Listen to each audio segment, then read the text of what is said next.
Assalamualaikum warahmatullahi wabarakatuh. Halo teman-teman, selamat datang di YouTube channel Ruang Senyum. Kali ini kita akan mempelajari tentang informatika, algoritma, dan pemrograman.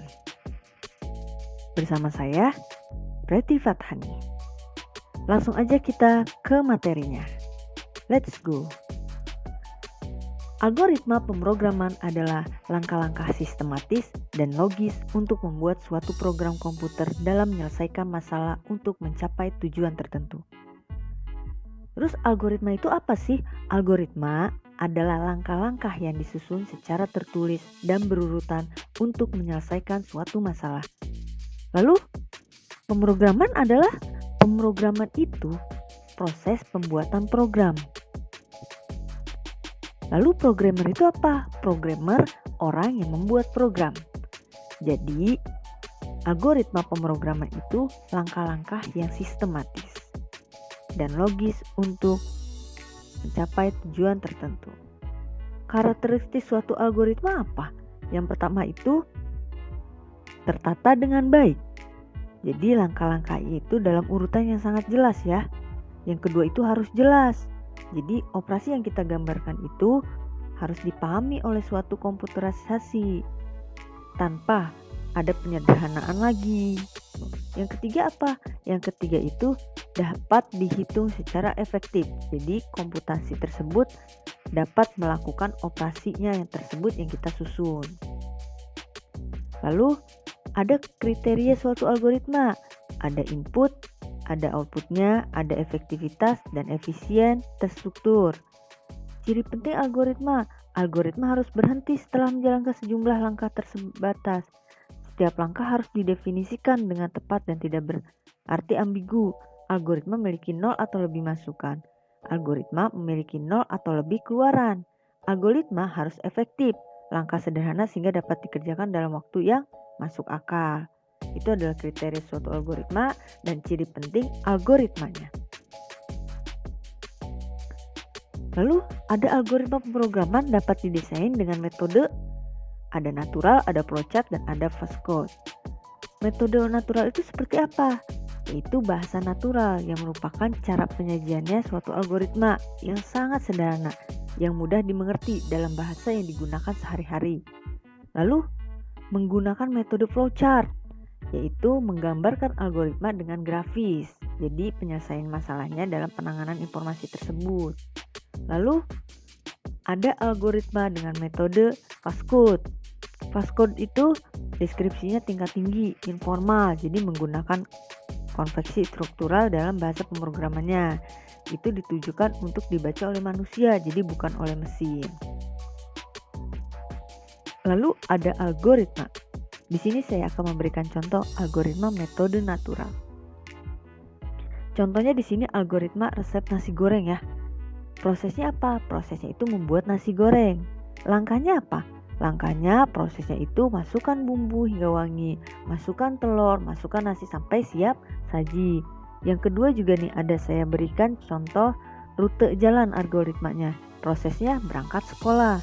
Langkah algoritmanya itu berangkat dari rumah menuju arah barat, kemudian di perempatan belok kanan, lalu belok kiri sampai menuju sekolah. Itu contoh metode natural, penulisannya seperti ini ya. Lalu ada lagi nih contoh algoritma naturalnya dalam kehidupan sehari-hari, yaitu ketika ingin makan, langkah-langkahnya cuci tangan, siapkan sendok, siapkan piring, ambil nasi, ambil lauk, ambil air minum, membaca doa, makan, selesai makan, cuci piring. Sampai di situ. Jadi algoritma naturalnya. Lalu di sini saya berikan metode dengan flowchart. Nih, dengan grafis. Di sini kita akan melihat simbol terminator. Terminator itu untuk memulai permulaan. Lalu ada garis alur atau line. Di sini juga ada proses, yaitu digambarkan dengan persegi panjang. Di sini juga ada jajar genjang, yaitu digambarkan untuk input dan output datanya. Dan juga di sini ada decision. Decision itu untuk perbandingan pernyataan, ya atau tidak. Langsung aja kita ke contoh dari metode flowchart. Di sini saya akan memberikan contoh mencari luas segitiga. Yang pertama kita gambarkan dengan terminator, yaitu mulai. Lalu dengan garis line, yaitu kita inputkan alas dan inputkan tinggi dengan simbol jajar genjang. Lalu kita proses dengan rumus luas alas kali tinggi bagi 2, yaitu digambarkan dengan persegi panjang. Lalu inputkan, tampilkan luasnya, yaitu dengan jajar genjang, dan keluarkan dengan terminator, itu selesai. Seperti itu contoh metode flowchart, langkah-langkah dalam mencari luas segitiga. Lalu di sini saya juga akan memberikan contoh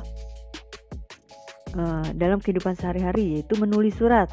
Di sini kita akan proses tulis suratnya, lalu proses lagi ambil amplop, proses lagi masukkan surat ke amplop, lalu lem amplop.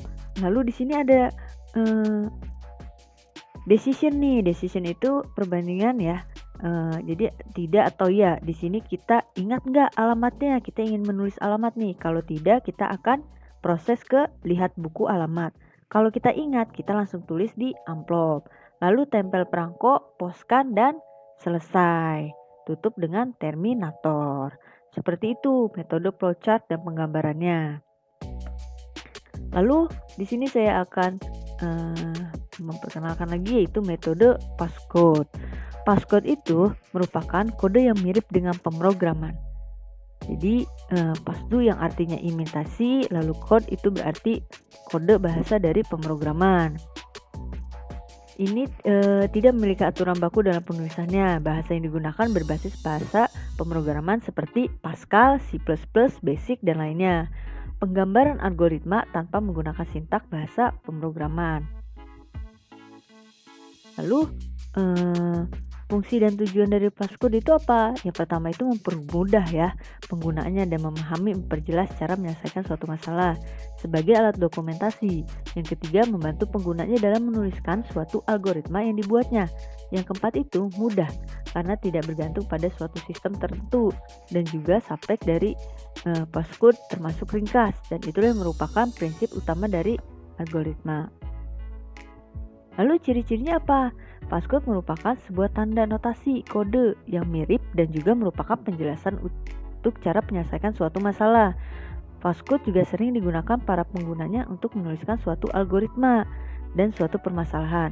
Passcode berisi step-step langkah-langkah untuk menyelesaikan suatu masalah. Passcode tidak memiliki aturan baku yang mengikat penggunanya. Passcode merupakan bahasa yang mirip dengan bahasa pemrograman. Akan tetapi, passcode menggunakan bahasa yang mudah dipahami secara universal dan juga tidak baku. Struktur passcode itu ada judul, deskripsi, dan implementasi berisi inti algoritma. Nah, contoh nih, saya berikan contoh lagi, yaitu luas segitiga lagi dengan metode passcode. Gimana sih? Yaitu ketika program itu _luas _segitiga. Penulisannya seperti ini ya. Deklarasi variabel luas, alas, tinggi, integer. Lalu algoritma, input alasnya, input tingginya, lalu prosesnya luas setengah kali alas kali tinggi. Ditutup dengan write luas. Nah, sekarang tugasnya tentang algoritma dalam pemrograman, buatlah masing-masing satu contoh dalam kehidupan sehari-hari.